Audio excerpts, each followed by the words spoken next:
Yesterday, the Texas Supreme Court ruled that a pregnant woman in Texas could not obtain an abortion. Now, her lawyer said that carrying the fetus to term could compromise her future fertility and also put her life in danger.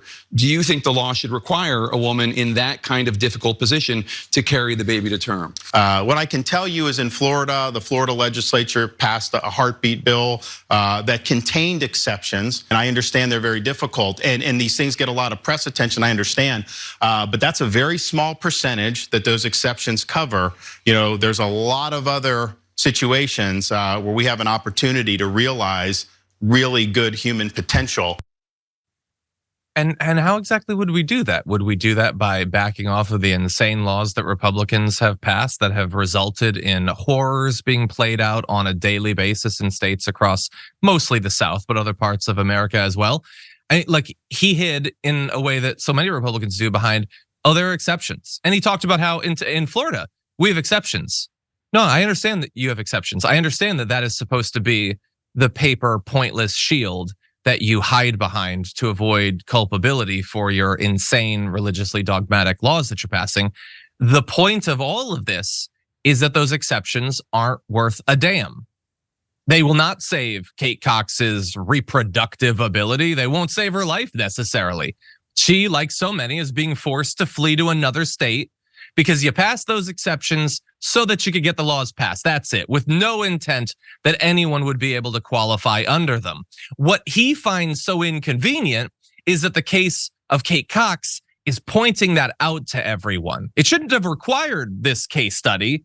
We and others in media have been saying it since before the laws were passed, but now it is an unavoidable conclusion that those exceptions don't mean anything, and you should never gamble your future or the future of those you love on these little dribs and drabs of lies that they've put in their legislation. Now, I think Jake Tapper did sort of point that out, which is good, and we're gonna have more to say about that later in the show, but Adrienne, what do you make of this? I really think that you have hit the nail on the head. The fact is that these little exceptions out here that the Republican Party likes to say are qualifiers, and they're in the event of legitimate abortions, that they're really just a farce. They're not here because they require the permission, the approval of members of the judiciary or members of legislature in some way. And these are the same individuals who co-signed on to these restrictions. And we're seeing this play out in Texas right now, that there are truly no exceptions if you have to get permission from a body or board that is against you being able to access that form of healthcare to begin with. And it's so incredibly, incredibly disheartening that people continue to vote for individuals who would make decisions like this. And I really hope that the situation with Cox down in Texas is enough to get people to make good decisions when they are at the ballot boxes, because otherwise they are doing nothing more than guaranteeing a future that involves more restrictions and more farce-like exceptions provided by the Republican Party. 100%. I mean, look, nobody should be surprised that this is happening, that people are, and she's going to be able to get out of the state. Yeah. Other people will not. They will not have the resources. They won't have the media attention. They won't have the nonprofit connections. They will suffer. They will have horrendous experiences. Some will be scarred for life. Some will no longer be able to have children for the rest of their life. Some will die. Republicans know that and have passed the laws anyway. That is it. That is what is going on here. They don't want you to pay attention to these cases that make clear the horror of how these situations are adjudicated. And that's as true for Kate Cox as it is for, as we talked about yesterday in the show, Brittany Watts. These laws are set up to repress. That's what they are there for. And so we cannot be surprised that in the end, what we get is repression. It is not a side effect. It's not an unforeseen consequence.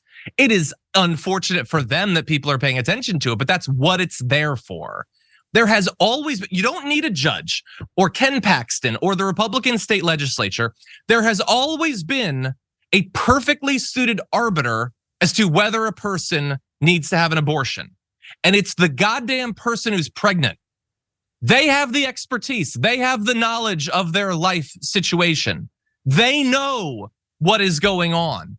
And the idea that some conservative who has, since the first time they took notice of women, despised and lusted after and feared them, should be making that decision is utterly sick and only makes sense to men who are as broken as he is. Ron DeSantis. Look, if there's anything to make us feel better about this, is that he might well not drop out after Iowa when he is going to get utterly creamed. He might hang around, and that is only gonna increase the pain for him. It is only gonna hurt his reputation more. It is only gonna hurt his chances of ever actually becoming president some more. And it is difficult right now to come up with someone who deserves the suffering he is inflicting on himself more than Ron DeSantis. Any final thoughts on this before we take our break, Adrienne? No, I just think it would be very, very disheartening that individuals will continue to prop up others like Ron DeSantis if he continues to be governor after this. If individuals continue to allow somebody like this to be in a leadership position and to encourage them. But then again, we have individuals like Vivek Ramaswamy who also unapologetically think they should be in a position to lead.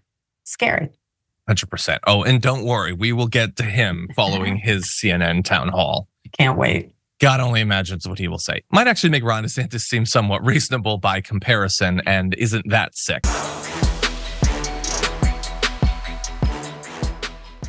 Check out the Damage Report podcast each day, wherever you get your podcasts, whether Pocket Casts or Stitcher or iTunes. You can join me as I give you the news and stories you want, with a range of co-hosts and interview guests jumping in on the fun each day. Again, that's the Damage Report, wherever you get your podcasts. And if you get them at iTunes, don't forget to rate and review. Sometimes I'll read them live on the show.